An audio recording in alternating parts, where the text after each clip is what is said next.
हिंदू धर्म में दिवाली का बहुत बड़ा महत्व रहता है। ये हिंदुओं का बहुत बड़ा त्यौहार होता है और दिवाली की शुरुआत धनतेरस से ही स्टार्ट हो जाती है। धनतेरस को छोटी दिवाली से एक दिन पहले मनाया जाता है और इसे कार्तिक मास के कृष्ण पक्ष की 13वीं या तेरस को मनाया जाता है। दिवाली की शुरुआत धनतेरस के दिन से होती है। पहले दिन धनतेरस मनाया जाता है, दूसरे दिन नरक चतुर्दशी। धनतेरस के दिन धन्वंतरी देव, लक्ष्मी जी और कुबेर जी की पूजा की जाती है। इस दिन कुछ भी सामान खरीदना बहुत ही शुभ माना जाता है, चाहे बर्तन हो या सोने चांदी की खरीदारी। और इस दिन झाड़ू भी खरीदी जाती है। वीडियो में एंड तक बने रहिएगा। मैं झाड़ू का यूज़ बताऊंगी, किस दिन झाड़ू का यूज़ किया जाता है और कैसे किया जाता है, जिससे करने से आर्थिक संकट दूर होता है और सुख समृद्धि का वास रहता है। कहा जाता है समुद्र मंथन के समय भगवान धन्वंतरी ने इस दिन अपने हाथों में अमृत का कलश लेकर दर्शन दिए थे। इसीलिए इस दिन उनकी पूजा की जाती है और कहते हैं अगर इस दिन विधि पूर्वक पूजा करने से घर में धन की कमी कभी नहीं होती है। इस साल धनतेरस 10 नवंबर 2023 को है और पूजा का मुहूर्त 10 नवंबर 2023 को शुक्रवार 5:47 से लेकर 7:43 तक है। नरक चतुर्दशी को छोटी दिवाली भी कहते हैं इस दिन श्री कृष्ण और उनकी पत्नी सत्यभामा ने नरकासुर का वध किया था। नरकासुर को यह वरदान था कि उसे सिर्फ एक स्त्री ही मार सकती है और नरकासुर को मारने के बाद बंदी गृह में कैद 16,000 महिलाओं को आज़ाद कराया था। बहुत से लोगों को क्वेश्चन होता है कि आज के दिन दीपक कहाँ जलाना चाहिए। इस दिन 14 दीपक जलाने की परंपरा है, मगर सबके अपने अपने रिचुअल्स होते हैं। कुछ लोग आज के दिन 5 दीपक जलाते हैं। आज के दिन पहला दीपक रात को सोने से पहले यमराज के नाम का जलाएं। उसमें सरसों का तेल डालें। यहाँ पर एक मुखी यानी एक मुंह वाले दिए का यूज़ करें और दिए को जलाकर घर के बाहर दक्षिण की तरफ मुंह करके डस्टबिन के पास रखें। दूसरा दिया घर के मंदिर में जलाएं। ऐसा करने से कर्ज से मुक्ति मिलती है। फिर तीसरा दिया लक्ष्मी जी के सामने और चौथा दिया तुलसी के सामने जलाएं और पांचवा दिया घर के बाहर रखें। ये 5 दिए मेन होते हैं। बाकी दियों को आप छत पर, कूड़े रखने की जगह पर, पीपल के पेड़ के नीचे, छत की मुंडेर पर, सीढ़ियों पर रख सकते हैं। कहा जाता है कि इस दिन दीपक जलाकर यमराज की पूजा करने से परिवार में किसी की भी अकाल या असमय मृत्यु नहीं होती है।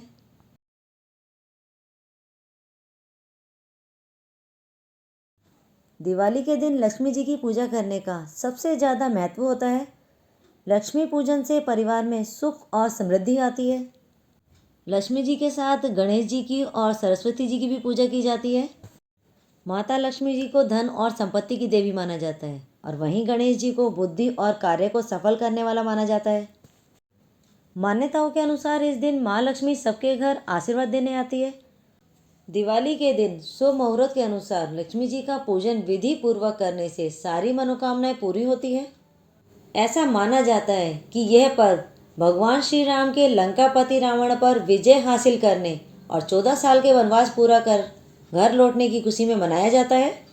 इसीलिए इस दिन घरों को खूब सजाया जाता है। दिए से, कैंडल से, डेकोरेटिव आइटम, फूलों से सजाया जाता है और दिवाली के दिन सभी लोग एक दूसरे के घर जाते हैं और मिठाई भी बांटते हैं।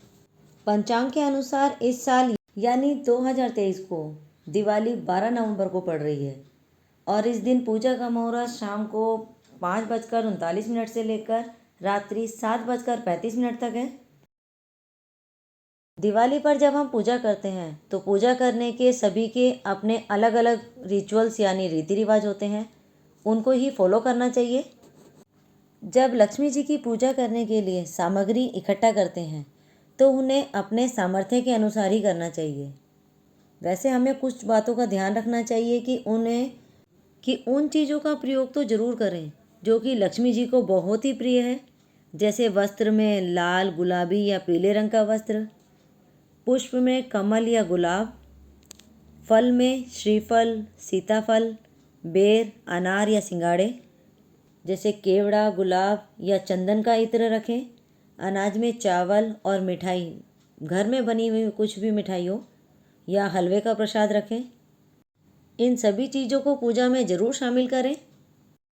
और पूजा करते वक्त इन बातों का ज़रूर ध्यान रखें कि पूजा के दिन लक्ष्मी पूजन से पहले घर की साफ़ सफाई करें और पूरे घर को गंगा जल से शुद्ध करें और साथ ही घर के द्वार पर रंगोली और दिए लगाएं। पूजा स्थल पर एक चौकी रखें और उसके ऊपर लाल कपड़ा बिछाएं और उस पर लक्ष्मी जी और गणेश जी को विराजमान करें या दीवार पर चित्र भी लगा सकते हैं। चौकी के पास जल से भरा हुआ कलश रखें। जल से भरे हुए कलश को लक्ष्मी जी के पास चावलों की ढेरी पर रखें। जब भी चौकी पर लक्ष्मी जी और गणेश जी को विराजमान करें तो इस तरह रखें कि उनका मुंह पूर्व और पश्चिम में ना रहे और ये हमेशा ध्यान रखें कि लक्ष्मी जी गणेश जी के दाहिनी ओर बैठती हैं, यानी लेफ्ट साइड पर। माता लक्ष्मी और गणेश जी की मूर्ति पर तिलक लगाएं और दीपक जलाकर जल, मोली, चावल, फल आदि को अर्पित करें और माता लक्ष्मी जी की स्तुति करें और साथ ही माता सरस्वती, माँ काली, भगवान विष्णु और कुबेर देव की विधि विधान से पूजा करें। पूजन के समय परिवार के सभी सदस्यों को एक साथ बैठकर पूजा करनी चाहिए और पूजा करने के बाद बही खाते की पूजा करें अगर आप बिजनेसमैन हैं और बाद में अपनी श्रद्धा के अनुसार ज़रूरतमंद लोगों को मिठाई और दक्षिणा दें। दिवाली पर धन की देवी लक्ष्मी जी का आगमन हो जाता है तो अगले दिन सुबह 4 बजे यानी उजाला होने से पहले महिलाएं घर को दरिद्रता से दूर रखने के लिए बांस के सूप को घर के कोने कोने में बजाती हैं और जिस झाड़ू को धनतेरस पर खरीदती हैं उस झाड़ू से पूरे घर की सफाई करती हैं। यहाँ पर दरिद्रता भगाने का संबंध सुख समृद्धि से जोड़ा गया है, यानी जब दरिद्रता जाएगी तभी तो सुख समृद्धि आएगी। इसीलिए कहा जाता है कि दिवाली के दिन जब घर में लक्ष्मी आ जाए तो सुबह उजाला होने से पहले दरिद्र को घर से भगा दिया जाता है और उसके बाद घर में लक्ष्मी का वास हो जाता है। और कुछ लोग झाड़ू लगाते वक्त बोलते हैं, भाग दरिद्र लक्ष्मियाँ, भाग दरिद्र लक्ष्मियाँ। कहा जाता है ऐसा करने से दरिद्रता घर से बाहर चली जाती है और लक्ष्मी जी का वास होता है। आई होप आपको मेरी इन्फॉर्मेटिव वीडियोस पसंद आई होगी। अगर आपको पसंद आई है तो अपने फ्रेंड्स एंड फैमिली के साथ भी ज़रूर शेयर कीजिए। वीडियो को एंड तक देखने के लिए आपका बहुत बहुत धन्यवाद। ऐसी ही नई नई और इन्फॉर्मेटिव वीडियोस देखने के लिए आप हमारे साथ जुड़े रहें। आज के लिए बस इतना ही। तब तक खुश रहिए, हेल्दी रहिए।